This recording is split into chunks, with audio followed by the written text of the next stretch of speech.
At a time when many people are struggling to make ends meet, the potential for a huge boost to our economy sounds almost too good to be true. This summer, talks are due to get underway towards a free trade deal between Europe and the USA. It's estimated that getting rid of barriers to business could be worth £10 billion to the UK. But before we get too carried away, there's a lot at stake for both sides. Two MEPs join me now with very different views on what it could all mean. Both sit on the European Parliament's International Trade Committee, Labour's David Martin and German Green Ska Keller. Thanks very much, both of you, for joining me. First of all, to you, David, give me a picture of what this could mean, this free trade agreement, if it becomes a reality. Well, if you believe the European Commission's figures, it could add €100 billion a year to trade between the United States and the European Union, and they estimate that would bring something like €545 per family per year in improved income. Now, I have to say, I'm in favour of the free trade agreement, but I treat some of these figures with a pinch of salt, maybe mid-Atlantic salt at that. But it's clear that if we can get some agreement in terms of removing regulatory barriers, we can reduce tariffs between the EU and the US. It would mean more jobs for Europe, more jobs for America. What's interesting about a study that the London School of Economics did is it would also mean more jobs for the developing world, because we now live in a world of global supply chains. And if you're producing components in Asia for the European market under different standards from the American market, that's a disadvantage you're at. If you can produce the same component for both markets, you can connect better into the global supply chain. So the estimate is this is jobs not just between the two negotiating parties, but globally. And that's, as I say, a good way of starting to lift the world out of recession. Ska Keller, who could argue with such an image, creating jobs not just in Europe, but around the world? Well, the Commission, first of all, argues that it will create growth. But growth as such shouldn't be our target. Our target is to create wealth for people and to get people into jobs. But the question is whether this trade deal will not simply create jobless growth. I mean, where are the jobs involved in that? I mean, I didn't see really any much of an evidence that where will jobs be created. They have got also figures there, haven't they? They're talking about thousands. Then you don't talk about the jobs that might also be lost by such a trade deal, because that also comes into the play with different competition, etc. So that we should not leave out of the picture. And so I'm very cautious about whether this will really create jobs, and we shouldn't just look at growth figures, but what it really brings for the people. And aside from those figures, where else do you have concerns, for example, with the social aspects in the way that Europe works, which, let's face it, is very different to the way that the USA operates? Absolutely, because jobs are not the only thing, of course, that people are concerned about. But for instance, a big thing is the consumer protection, where EU and US have very different standards. Also on data protection, the whole question of what do we eat? Will there be GMOs coming over from the USA to European Union, which the Europeans don't want by a very large majority? What about other things?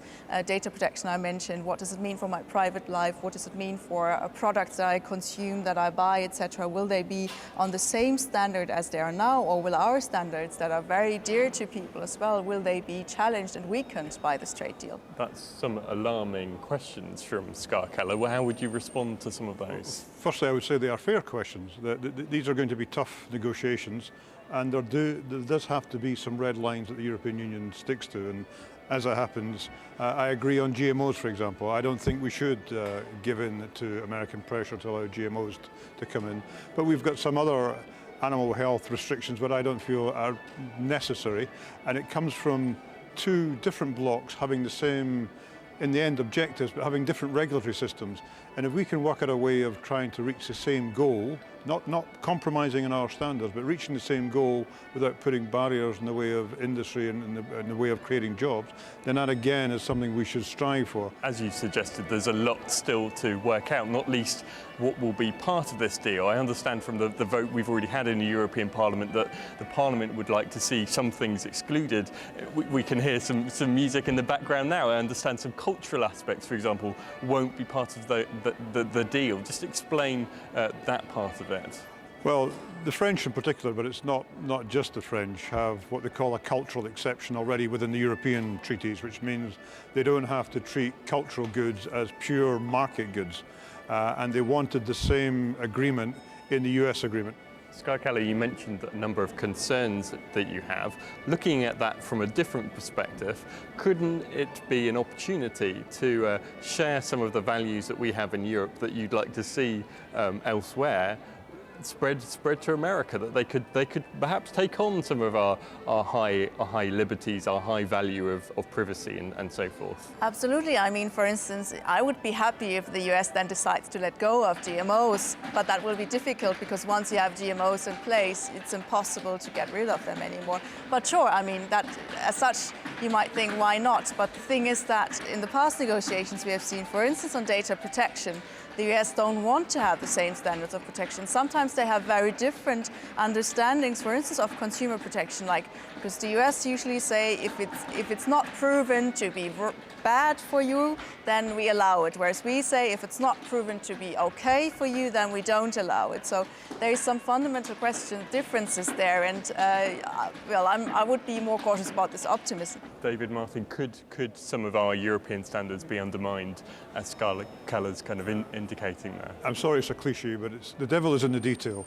And until we get down and start to negotiate, we don't know. Of course, everything that has been said is a possibility, but it depends on how good our negotiators are and what they are prepared to sacrifice. We could see, for example, American goods surely flooding some of our markets. There might be advantages to, in your case, Scottish goods being sold into America, but is there that risk that we could see a lot of cheap American goods actually undermining some of our jobs? To be fair, America is not known for production of cheap goods in general, and they have pretty good wage conditions, and one of the reasons Americans are keen to negotiate with us is they see us as a partner with also good wage and labour conditions compared to other parts of the world. So we feel we're a good fit in that respect.